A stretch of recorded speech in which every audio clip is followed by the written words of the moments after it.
Almost at the edge of the earth, in the land of eternal frost, where time itself seems frozen, stands Russia's polar owl prison colony. Here serve their sentences maniacs, brutal killers, pedophiles, and terrorists. In its 40 years of existence, not a single inmate has ever escaped or been released. There's only one way out, to the cemetery. Friends, today we'll talk about one of the most terrifying places in Russia, Polar Owl Prison. It holds only the most dangerous criminals, those condemned to life behind bars. The prison is located beyond the Arctic Circle in the settlement of Kharp. Nearby is another colony, Polar Wolf. That's the one where Alexei Navalny died. In this video, we'll look at what it means to be locked away at the edge of the world and why people end up here. Polar owl is called the harshest of them all, not just because it sits at the end of the earth, but because of the brutal climate. In winter, temperatures can plunge to minus 60 degrees Celsius.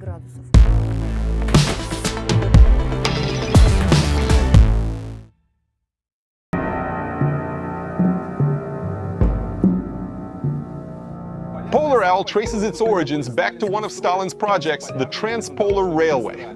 Construction began after World War II to connect mines and factories in the north with the country's center.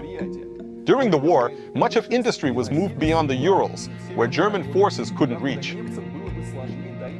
After the war, they needed a railway to haul production out of these remote regions.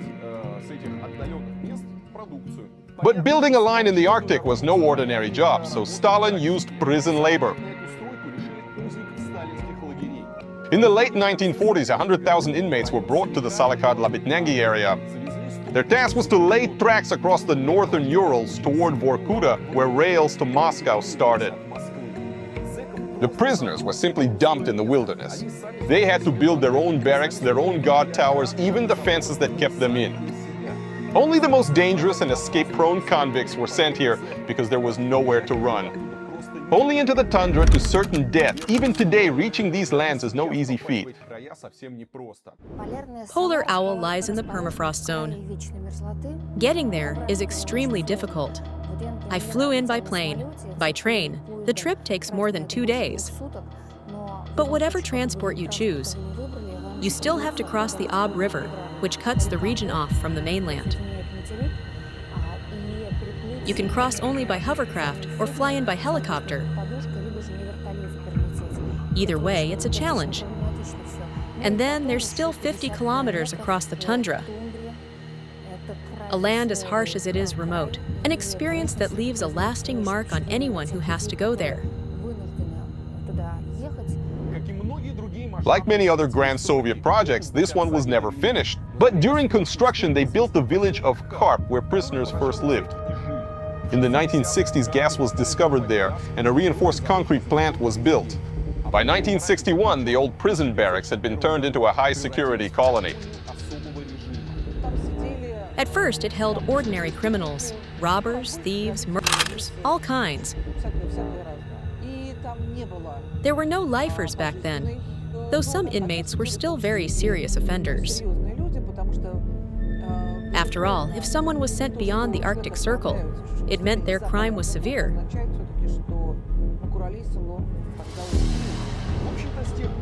Since then, Polar Owl has always been seen as a frightening place. Even its name reflects that.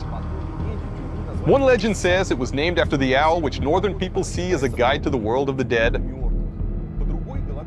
Another says starving prisoners once caught and ate owls to survive. In 2004, the prison became even more terrifying when a special block for lifers was built inside. The old barracks were rebuilt into cell blocks. Unlike regular colonies, where inmates live in large dorm-style rooms with rows of beds, here they're kept in cells. Even if a cell is designed for 4, usually only 2 prisoners are held there. At least when I was there, no cell had more than 2. Life for those sentenced forever is much harsher.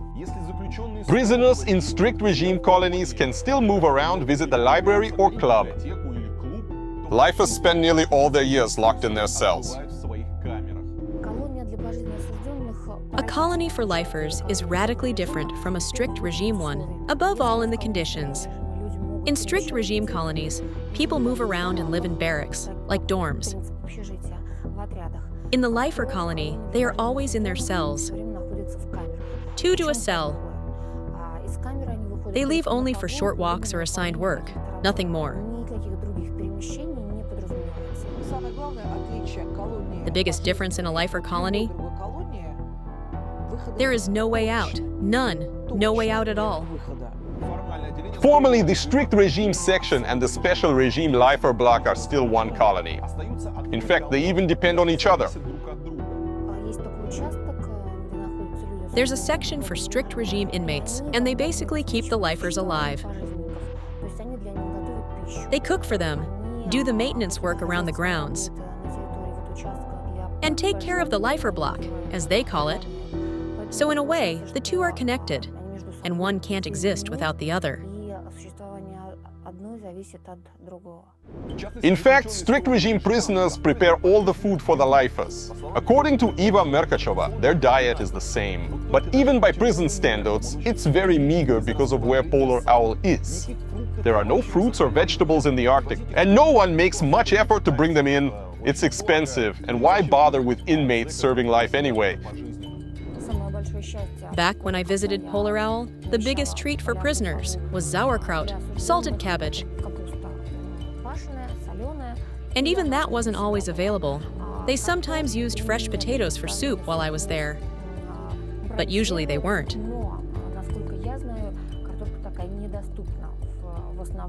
For a few months of the year, you might get fresh ones. But the rest of the time, it was dried potatoes or some other substitute. Again, it all comes down to the harsh climate. Everything has to be shipped in from the mainland. With the war in Ukraine dominating attention, hardly anyone knows what's happening inside Polar Owl or in the hundreds of other prisons across Russia. Genuine human rights monitors are no longer allowed in.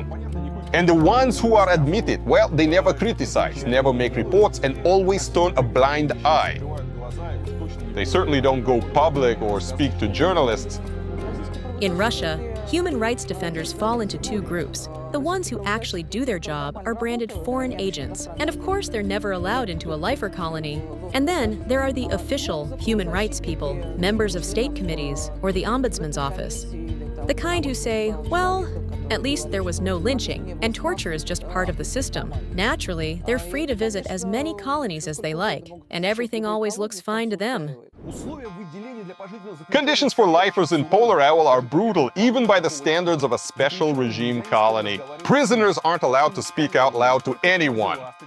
They can only leave their cells leaning forward, arms spread, fingers apart. Walks are taken one at a time, and the tiny patch of sky in the narrow yard is their only glimpse of the outside world. Their cells have no windows, nor do they have televisions, which are standard in most other colonies. Even their choice of books is sharply restricted. According to Olga Romanova, they're forbidden to read Gogol or Dostoevsky. Most lifers are kept in pairs.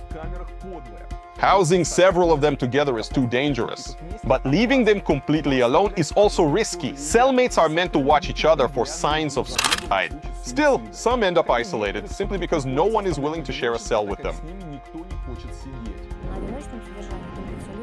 Solitary confinement is for those who can't be matched with a cellmate.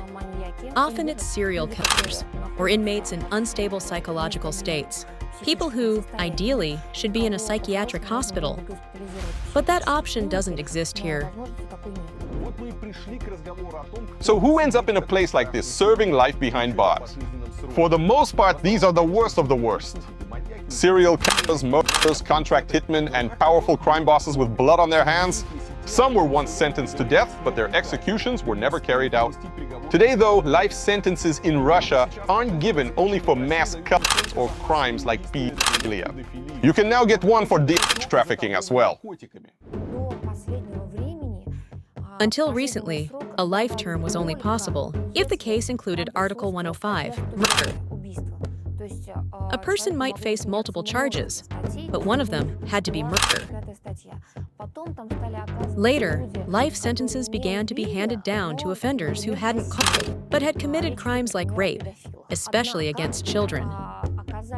And now, for the first time, people are serving life for drug crimes too. So, who are the lifers in Polar Owl? Probably the most infamous inmate here is Alexander Pichushkin, better known as the Bitsa Park Maniac. He's confirmed to have kept at least 49 people, 48 of them in just 5 years in the early 2000s. He was caught after murdering a colleague, Marina Moskalyova. Before going on a date with him, she left his number with her son. Pichushkin himself claimed he killed 60 people. And in prison, he even had a tantrum when he learned of another serial killer with a higher body count. Pichushkin, full of pride and convinced he was the #1 serial killer in the post-Soviet world, was furious when he learned of a killer with a higher body count. He completely lost it, screaming in his cell, behaving outrageously. As a result, he usually sits alone. That's unusual in Polar Owl, or in lifer colonies in general, but no one wants to share a cell with him. He was declared partially sane, but sentenced not to treatment, rather to life in prison. Human rights advocates say that any convicted serial killer could, in theory, be sent to psychiatric care, since none of them are truly sane. But when the crimes are too notorious, society would never accept it. The families of victims would see it as an outrage. If the crime is too high profile, too painful for society, there's no way authorities will send that person to a hospital. They give a life sentence instead. That's the policy, purely politics. But that doesn't mean he isn't ill. He is. Still, every such killer is examined by psychiatrists to assess their sanity. But under the law, someone in compulsory treatment could eventually be released. And no one wants that to happen with serial killers. That's likely why even those who seem pathologically disturbed are sent not to hospitals but to prison. The reason they don't send serial killers to hospitals is simple. In theory, someone could be released. A commission might later decide the treatment was successful, that the person no longer poses a threat, and set them free. It does happen. Pichushkin himself never accepted his sentence. He even appealed, asking to have it reduced to 25 years. He openly admitted that if released, he would go right back to killing. I once asked him to name 3 things he would do if, by some miracle, his cell door opened, then the prison gates, and he found himself free. Without a second's pause, he said, first he'd drink a bottle of vodka, then repeat several people, and then call a couple more. That, he told me, would help him relieve stress. Another inmate at Polar Owl is Nur Pashikulayev, the only terrorist who survived the Beslan school attack. According to prison lore, Kulayev was first put in a cell with the Pichushkin, but later moved because Pichushkin threatened to kill him. Kulayev has tried many times to appeal his sentence, but all requests for a retrial have been denied. Also serving time here is Sergei Butorin, nicknamed Osia, former leader of the Orekhovo crime syndicate.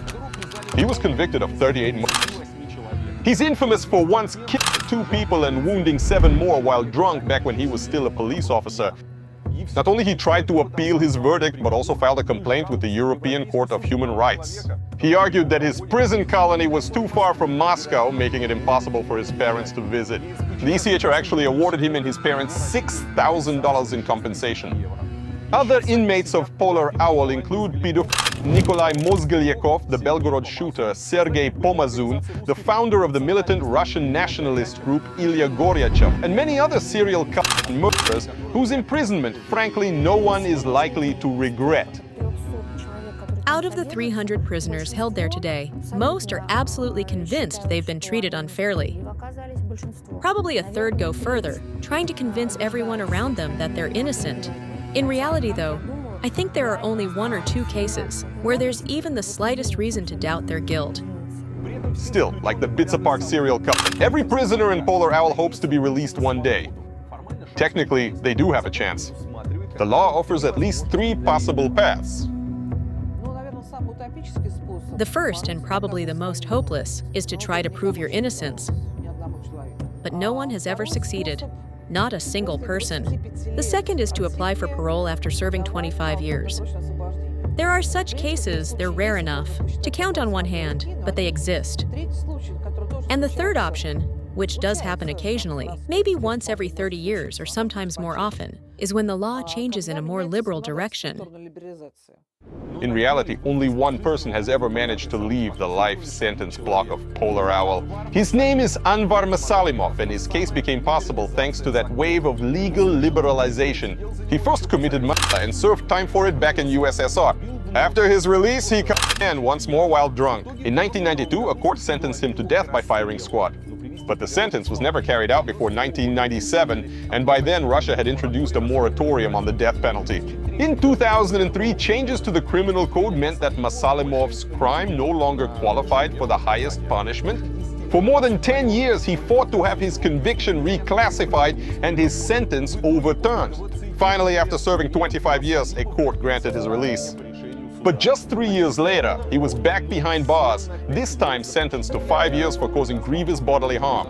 That happened because there was no supervision after his release. Yet for someone who had spent 25 years in prison for a serious violent crime, such oversight was both necessary and required by law. It's also worth remembering that prisons are supposed to rehabilitate inmates.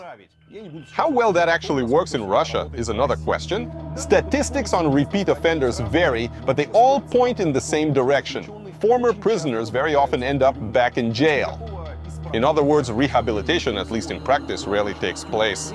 In ordinary prisons, there's at least some formal psychological work, some attempt at rehabilitation.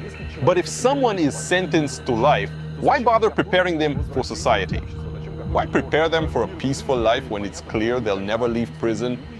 Most likely, no one tried to prepare Masalimov either. And after a 25-year sentence, a person's psyche is already irreversibly damaged. 25 years is an extremely long sentence. In any classic literature on prisons, you'll read that after just 5 to 7 years, a convict's personality undergoes irreversible change. Adapting to freedom after that is extremely difficult. And what can you say about sentences of 10, 15 or 25 years? In other words, the court released a man who had already cut twice, a man who had been sentenced to life, a man who had not been prepared for release and who was not under supervision. In that situation, it's almost certain that many prisoners at Polar Owl would continue committing crimes just like Masalimov. These aren't people who did terrible things by accident, they committed them repeatedly and intentionally. And for all these dangerous inmates, Polar Owl is the ultimate punishment. It's not just a prison for those sentenced to life, people are also transferred here from other colonies as a form of discipline. If you break the rules at the notorious Black Dolphin prison, you end up in Polar Owl. In other words, the prison in Kharp is like Azkaban for those who stand out, even among murderers and serial killers. It's like being expelled from the Gestapo for cruelty. You're transferred from Black Dolphin, a life sentence colony, to Polar Owl, another life sentence colony, because you misbehaved at Black Dolphin. It's very hard to get sent here, but it can happen. It's important to understand that these colonies have to share cells with each other. Cellmates are rotated from time to time because living with the same person day after day, year after year, in a tiny cell leads to conflicts. Keeping them together can become dangerous. Still, most prisoners spend multiple years with the same cellmate. To reduce reasons for hatred, inmates don't tell each other why they're in prison. And that cellmate is the only person a lifer can talk to. Remember, conversations in Polar Owl can only happen in whispers. Spending years talking only to someone as dangerous as yourself under strict restrictions makes it easy to forget how to interact with the outside world. Personal degradation sets in, even on a verbal level. They barely communicate, barely speak, and it's not encouraged. That's one thing. You don't talk to the staff. The only people you might speak to are the psychologist, or maybe the doctor if you have a complaint. Having almost no contact with anyone outside the colony certainly doesn't help the mental health of life prisoners.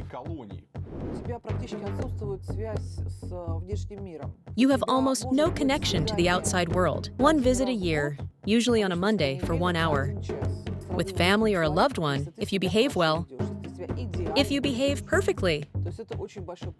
It's a huge privilege, but very few actually get it. Parcels or packages, the same. One time a year if you've behaved. 20 kilograms once a year. For life prisoners, correspondence is one of the few links to the outside world. Often, they exchange letters with religious women who hope that through these letters, they can save the soul of a serial killer. Yes, regarding love letters, of course they happen. Prison can't exist without them. It doesn't survive without them. Many wives aren't exactly waiting. There's nothing to wait for. But they absolutely don't abandon their men. They visit, try to conceive, keep up correspondence. And then there are the compassionate women who start writing, hoping to save a lost soul. Sometimes these letters even turn into romances. Because of course they aren't allowed to marry. So what else can happen? But there are also women who actively seek contact with violent murderers, asking for details of their crimes.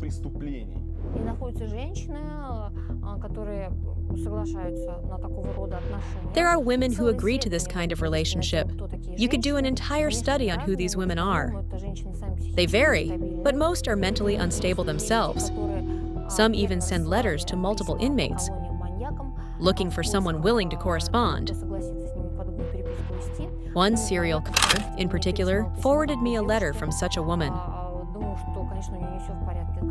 She was fascinated by the crimes, claimed she was studying his history, and, without ever meeting him, she already said she loved him and was ready to marry him.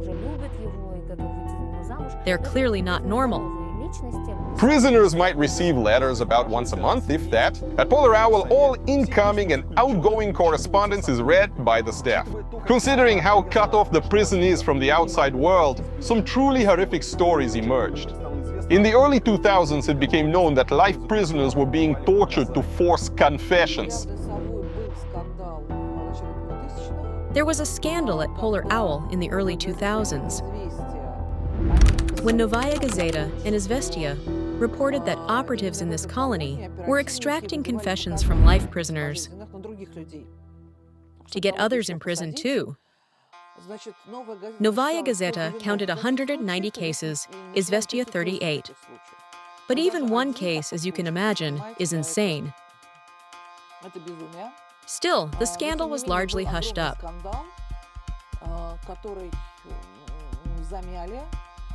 And I doubt it ever really stopped. Why would it? While preparing this video, we spoke with former SIB Lieutenant Colonel Yuri Sandrkin. In 2014, he was sentenced to 3.5 years in prison for obtaining confessions from Polar Owl prisoners for crimes they didn't commit. At least that's what the investigation concluded. Part of my duties involved gathering information to prevent escapes, mass riots. And I've also worked helping to solve crimes from previous years. It was sort of a side task. Media reports said that Sandrkin placed the murderer Vadim Zhuravlev into cells with other prisoners. Zhuravlev made life unbearable for his cellmates, and they eventually agreed to take the blame for crimes they hadn't committed. That's how Sandrkin managed to get confessions for murders. He was caught when some testimonies contradicted information from other investigators. During the review, a prisoner admitted he had written a confession under pressure. The investigation found about 200 more confessions obtained in the same way. We'll probably never know the full scale of what happened there. But even the fact that a criminal case was opened for abuse of authority says a lot.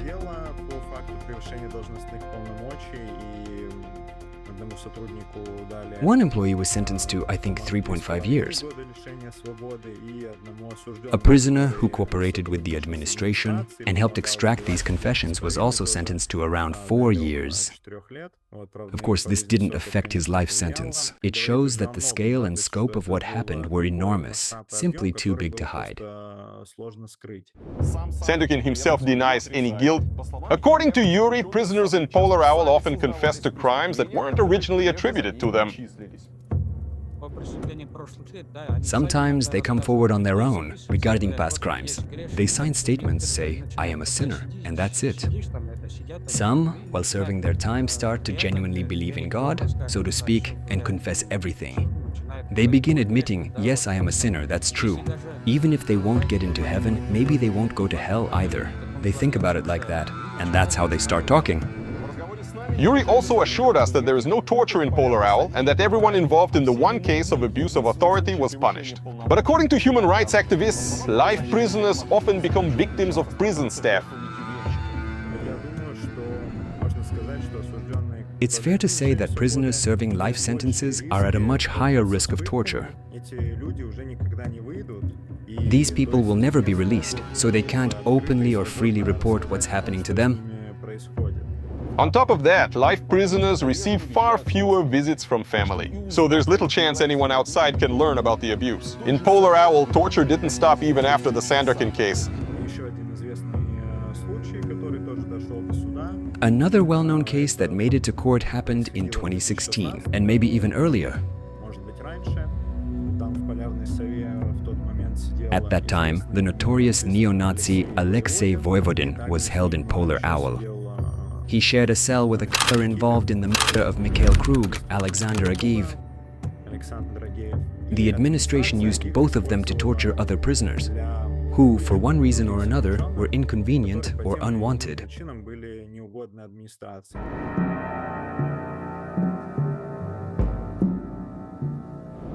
The location of Polar Owl can be considered a form of torture. As I mentioned, the prison sits beyond the Arctic Circle in the village of Kharp in the Yamalo-Nenets Autonomous Region. The average temperature here is just 14 degrees, even in July. Freezing conditions last from October to May. During the polar night, the sun rises for only a couple of hours. In these harsh conditions, they built two prisons, Polar Owl and Polar Wolf. Naturally, having these colonies so close profoundly affects the village of Kharp itself. For one, it used to be inhabited either by released prisoners or relatives waiting for loved ones to get out. And second, the prison staff live here too. According to Eva Merkacheva, all of this makes the village incredibly bleak. Everything is gray, permafrost everywhere. There are no bright, beautiful buildings. The only things that stood out were the neon signs for wine or alcohol. I guess because it's such a depressing place. People drink a lot. At the time I was there was just one hotel. I remember I was the only guest. At night, they simply locked me in from the back and left me alone in the hotel. The village of Kharp, about 5,000 people, is entirely connected to the prison. People either work in the prison or for it, supplying stores, teaching the children of prison staff. Or they run the hotel where relatives come to stay. In any case, everyone's life revolves around the prison. Still, a journalist from SOTA found Kharp itself quite well developed. He went there to cover the Alexei Navalny case. That's why we had to conceal his identity under the pseudonym Anton Sevelayev. Visually, Kharp looks quite nice. I'm not sure how much you can judge standard of living just by appearances, but the infrastructure is very solid. Two things stand out that might be typical for the region. First, during the polar night, when I visited, the sun was up only 1.52 hours a day. Yet the street lighting is excellent, so it almost looks like a tourist destination. The second thing is the bus stops with wind shelters. According to Anton, ordinary residents of Kharp rarely cross paths with the relatives of prisoners. The librarian told me about those relatives who come to visit and bring parcels. As she said, it's like two completely separate worlds. They stay at the hotel, but they barely interact with the locals. They each have their own story. They just exist in parallel worlds and they don't really intersect. The locals are used to the prison colonies and hardly notice them. They told Anton that they feel separated from the prison world by an inner wall and simply try not to think about their neighbors behind the barbed wire. Honestly, you wouldn't even notice there's a colony. If you drove 20 km from Moscow in some random direction, you'd probably stumble across a small town and feel like there might be a prison nearby, way more than in Kharp. Kharp looks almost like a tourist town. It has infrastructure young people life, and the colony itself blends into the landscape. Yeah, there's literally a tiny alley, a little path, and a residential building just opposite the colony. I even checked, 250 meters away there's a sushi bar. You could grab a bite and go back to guarding the colony. The truth is, many prisoners in Russia serve time in horrific conditions. Prisons weren't built to rehabilitate people or prepare them to return to society safely.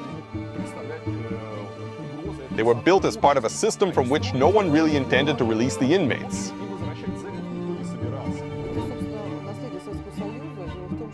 This is the legacy of the Soviet Union. The thing is, in all the years since the Soviet Union fell, in 1991, Russia has built just one prison. One, that's it. Everything else, Gulag-style zones, that's the Gulag legacy. Back then, people were simply moved as far away from cities as possible, so they wouldn't be in anyone's way. And, well, also for construction purposes. Polar Owl was also part of that construction. Now, they're part of a system where prisoners are treated however the authorities want, whether they deserve it or not, based on their crimes. Friends, thank you for watching. I hope you found it interesting. If you enjoy the content and want it to keep growing, please support me. You'll see a link in the description. There are different ways to donate. Monthly donations are especially helpful. They let us plan our work months in advance.